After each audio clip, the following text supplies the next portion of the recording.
Halo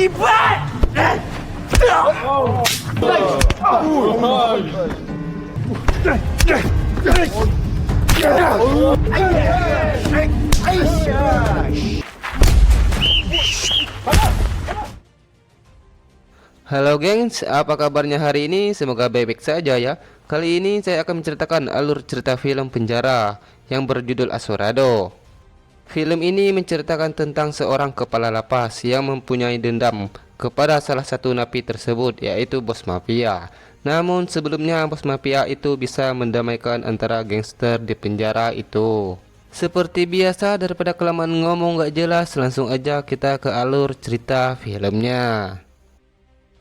Di awal film kita diperlihatkan perkelahian antara napi yang ternyata itu dua gangster yang saling bermusuhan.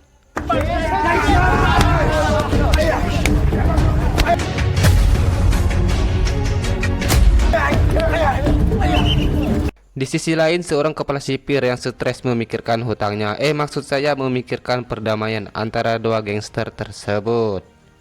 Karena beliau saat ini sedang diiming-imingkan dipromosikan jabatan. Kita sebut aja bernama Lim Kin Chong. Dan kepala keamanan kita sebut aja Tuan Lee. Dan ia bilang bahwa dia akan mengurus masalah ini. Setelah habis berantem di lapangan tadi, lalu para napi disuruh mandi oleh ibunya. Namun salah satu napi yang sedang mandi terlalu lama dan membuat antrian panjang.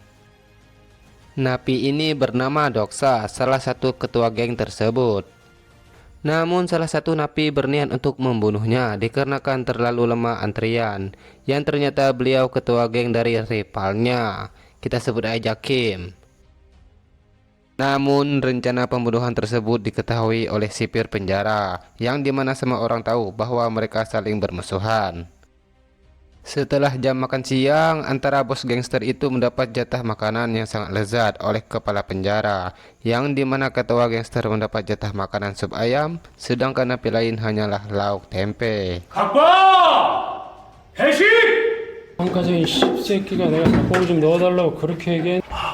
아가리 닥치겠군요. Di sisi lain, kepala penjara mengatakan kepada Tuan Lee untuk bersiap kedatangan mafia kelas berat di penjara mereka dan membuat penjara itu makin kacau. Namun kepala sipir berpendapat itu kabar baik. Jika mafia itu bisa menaklukkan antara dua gangster tersebut, maka terciptalah perdamaian antara dua gangster itu. Di suatu lapangan, tiba-tiba Doksa menghampiri Kim untuk berduel karena Doksa mengetahui pada saat ia mandi Kim ingin membunuhnya dari belakang seperti pengecut. 왜? 볼 일 있냐? 이 5cm 되는 깔으라. Tidak terima dikatakan Doksa dan perkelahian pun terjadi.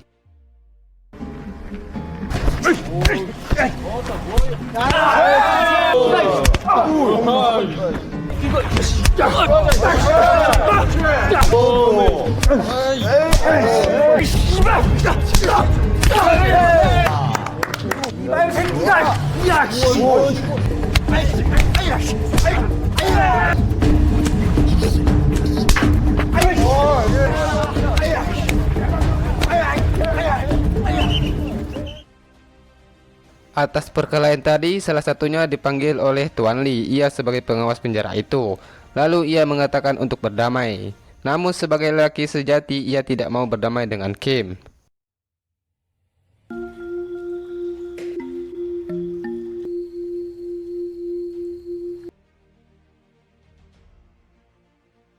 Keesokan harinya tibalah kedatangan napi yang baru, seorang mafia kelas berat yang dikatakan oleh kepala penjara saat itu. Napi yang baru ini bernama Taisik. Sontak semua napi pun melihat kedatangannya dan tiba-tiba Doksa meledeknya dan diberi salam perkenalan oleh Taisik.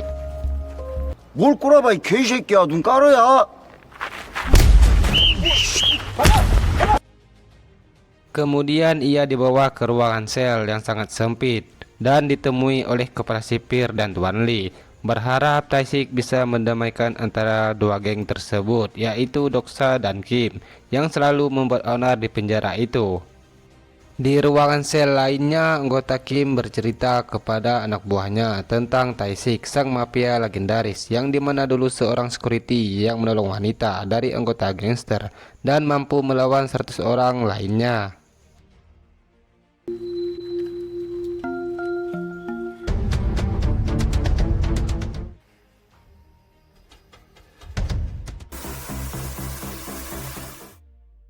Tibalah di pagi hari, dua kelompok gangster Doksa dan Kim sedang berkumpul di lapangan dan memberi salam kepada Tae-sik. Lalu ia meminta antara dua kelompok ini untuk berdamai. Namun kepala sipir mengintip dari kejauhan dan tersenyum dan merasa tenang bahwa kelompok tersebut bisa berdamai juga. Hari demi hari mereka lalui dan saling berteman dan bercanda satu sama lain dan tidak ada perkelahian lagi. Hingga Tae-sik dipindahkan ke ruangan yang lebih layak dan bergabung kepada kelompok Kim. Hari demi hari pun sudah berlalu, penjara ini sekarang menjadi penjara teladan, hingga kepala lapas pun dipromosikan naik jabatan dan pindah tugas ke penjara lain, hingga mengadakan acara sebagai perpisahannya.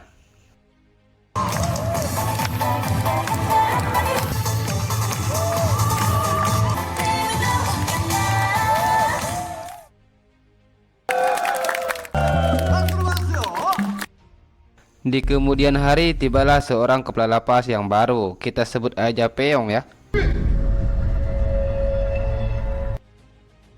Kemudian Tuan Lee menceritakan tentang penjara ini yang sangat aman dan damai berkat kedatangan napi yang baru, yaitu Lee Tae-sik. Mendengar itu semua, kepala lapas pun marah dan memukul Tuan Lee. 죄수가 죄수를 평화롭게 해!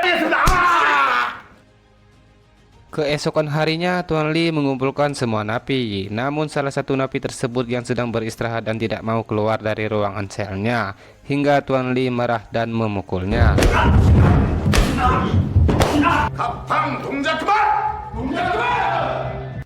Setelah tiba di lapangan, semua napi berkumpul, namun Tae-sik mencurigakan sesuatu kepada Tuan Lee, mengapa ia tiba-tiba menjadi galak seperti itu.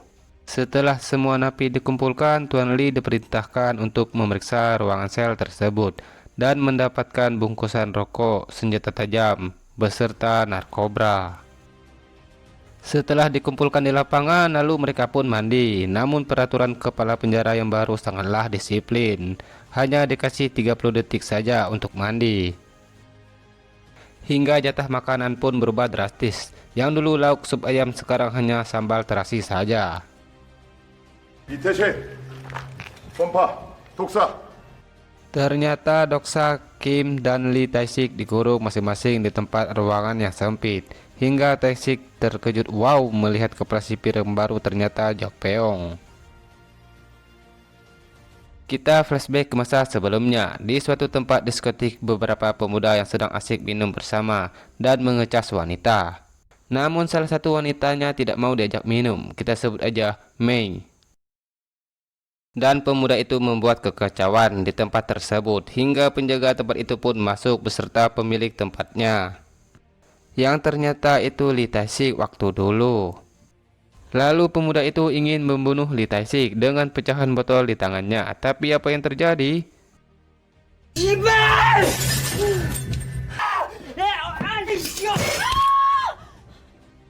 Pemuda itu tewas dengan kecerobohannya sendiri. Kita beralih ke masa sekarang. Ternyata pemuda tewas itu ternyata anaknya kepala sipir yang baru. Maka dari itulah Lee Tae-sik dipenjara atas tuduhan pembunuhan anaknya. Hingga Peong sesuka hati menyiksa Lee Tae-sik untuk balas dendam.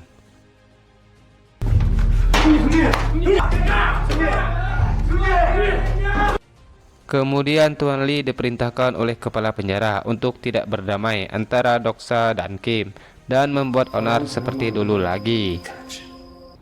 그 두 놈이 설치게 만들란 말이야.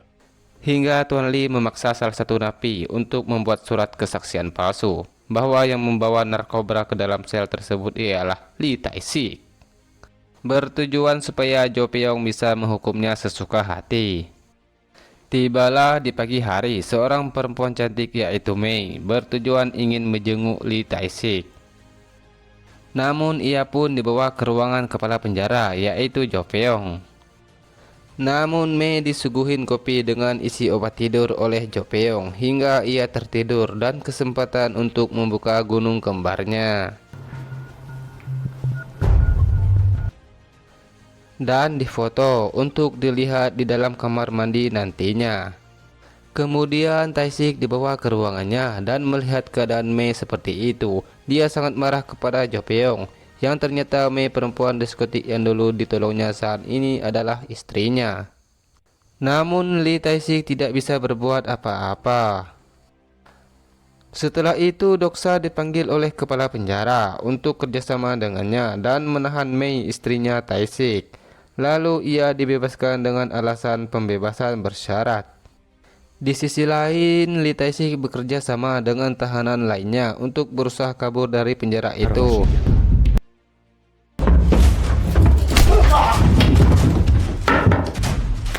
어떤 말 몸둘바는 소라.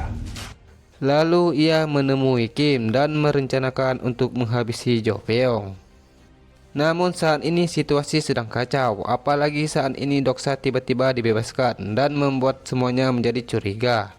Hingga Lee Tae-sik pun berhasil kabur dari penjara tersebut. Dan Tuan Lee melaporkan kepada kepala penjara yang ternyata ia sudah mengetahui bahwa Tae-sik akan kabur. Maka dari itulah Doksa dibebaskan untuk menangkap Lee Tae-sik kembali. Sementara itu Tae-sik luntang-lantung mencari keberadaan Mei, yaitu istrinya, dan menanyakan kepada anak buahnya Doksa.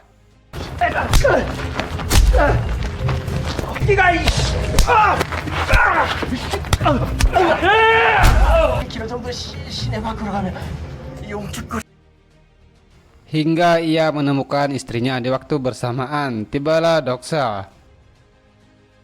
Lalu mereka pun kabur dari kejaran hingga mereka pun berpisah arah.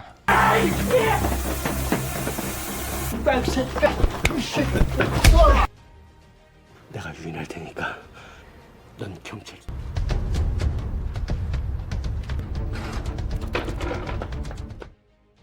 Hingga bertemu lagi dengan Doksa dan baku hantam pun terjadi lagi.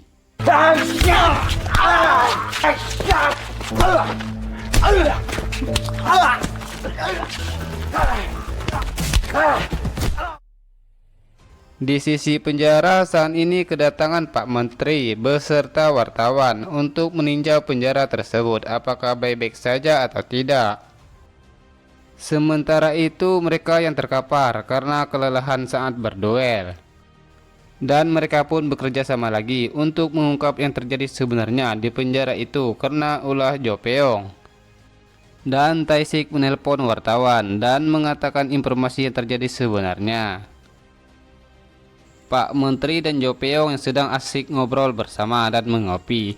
Tiba-tiba sekelompok wartawan datang di ruangan itu dan menanyakan sesuatu apakah benar ada napi yang kabur dari penjara tersebut. Namun ia tidak bisa menjawabnya dan Pak Menteri pun merasa curiga hingga memeriksa semua CCTV dan memeriksa HP milik Jo Peong dan melihat sebuah foto pelecehan terhadap perempuan yang ingin menjenguk tahanan. Hingga Jo Peong pun ditangkap. Hingga Lee Tae-sik dan Doksa kembali lagi ke penjara. Di waktu singkat semua napi berkumpul dan semuanya kembali damai seperti dulu lagi. Hingga Tuan Lee naik jabatan sebagai kepala sipir yang baru di penjara ini. Dan film pun selesai. Oke gengs, cukup sampai di sini saja saya ngocehnya. Jika ada kekurangan dalam penyampaiannya saya minta maaf. Sekian dari saya, terima kasih.